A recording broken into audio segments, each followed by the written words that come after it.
At this point, you guys are keenly aware that, every time I sit in front of this, I'm talking about more the production of the game.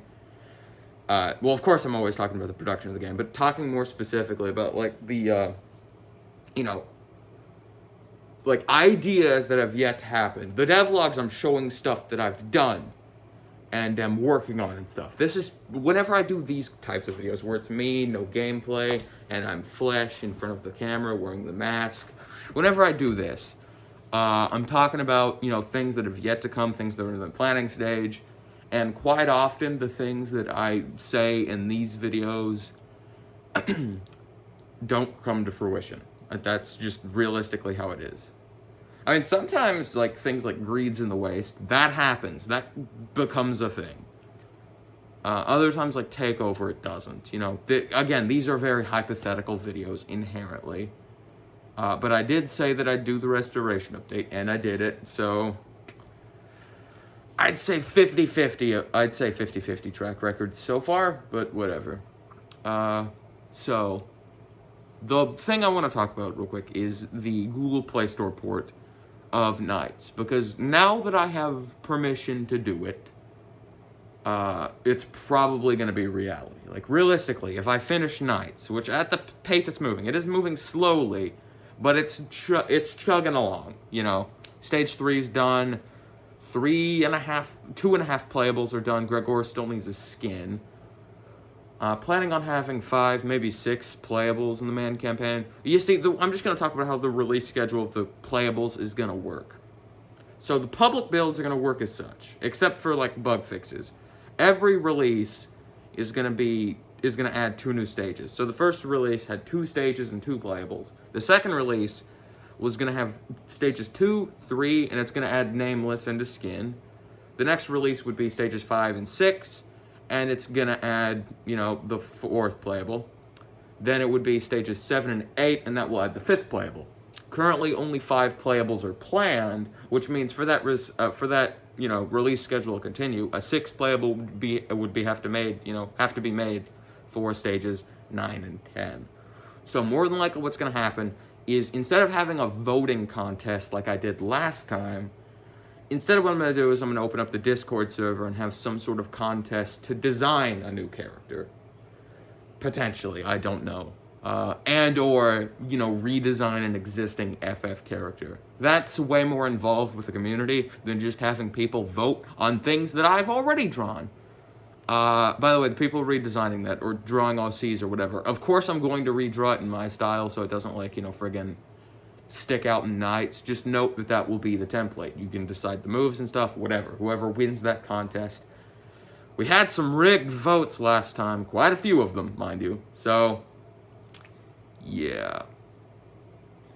Regarding, actually, the Google Play Store port, I've had some questions about how that's even going to work. I've had questions about the Play Store port in the past, and I always said no, or probably not. But now I have permission to do it. I have all of the tools necessary to do it.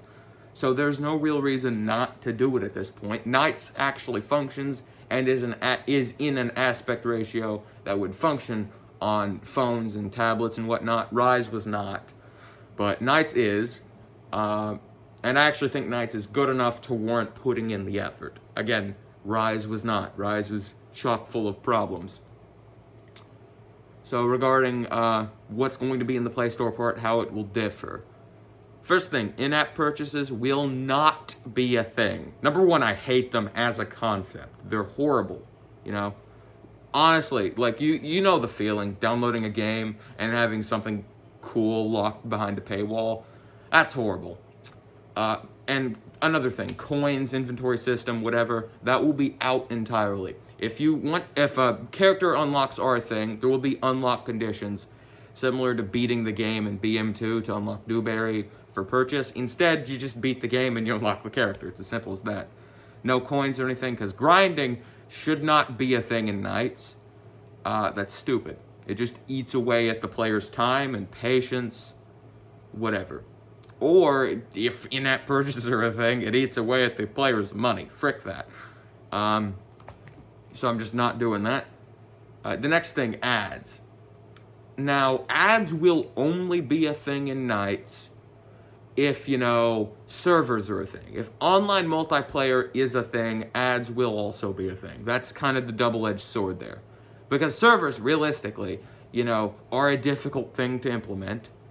And I don't really know the logistics behind it, you know. I don't know how costly that's going to be. I don't know even if it would cost money. I'm 99% sure that it would cost quite a bit of money.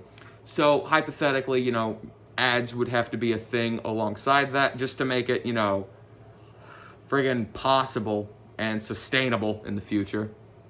Ads would not be a thing in multiplayer, just single player, but whatever. Again, if servers don't become a thing, which they probably will not, servers will probably not be a thing.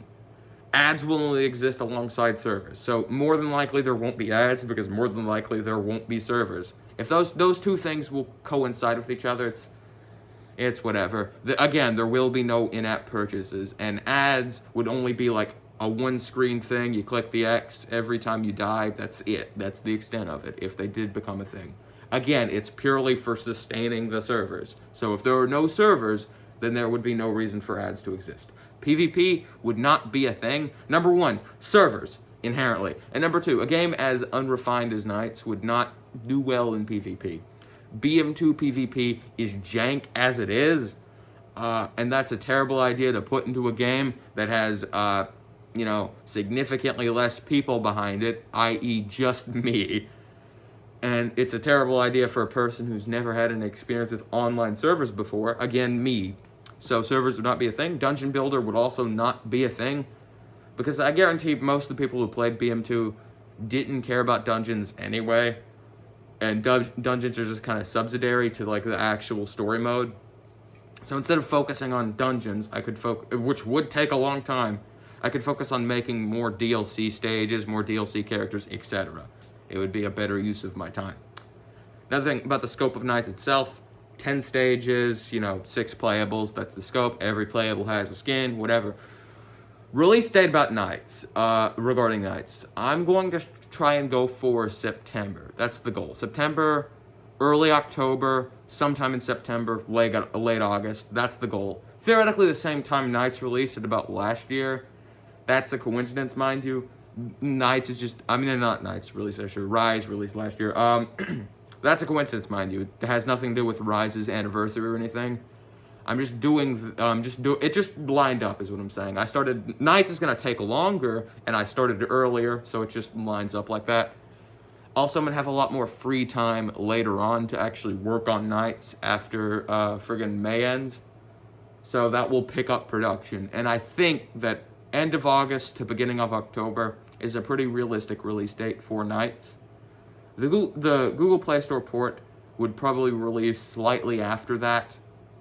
Because again, it's more than likely going to be a thing. There is literally no reason not to do it at this point. I don't really have an excuse to not do it, so I'm probably going to do it. Regarding the Apple port, that will probably not be a thing. The App Store is way more finicky with what it wants and stuff, and realistically, that's dumb. So I want it on the App Store is the thing, but it will not come to the App Store, again, more than likely. I'm saying there's like a 1 in 17,000 chance. Nah, but seriously though, there more than likely will not be an App Store port. Do not hold your breath for that. Regarding the current state of the game right now, working on Stage 4. After Stage 4 is finished, I'm going to go back and retexture parts of Stage 3. Boulder is no longer bugged. Nameless and Bison are both implemented properly. Bison has a portrait now, so that's cool. And yeah, I'm going to release a devlog shortly after this because I've improved some of the things. It's going to be a short devlog because I've already talked a lot in this video, but yeah.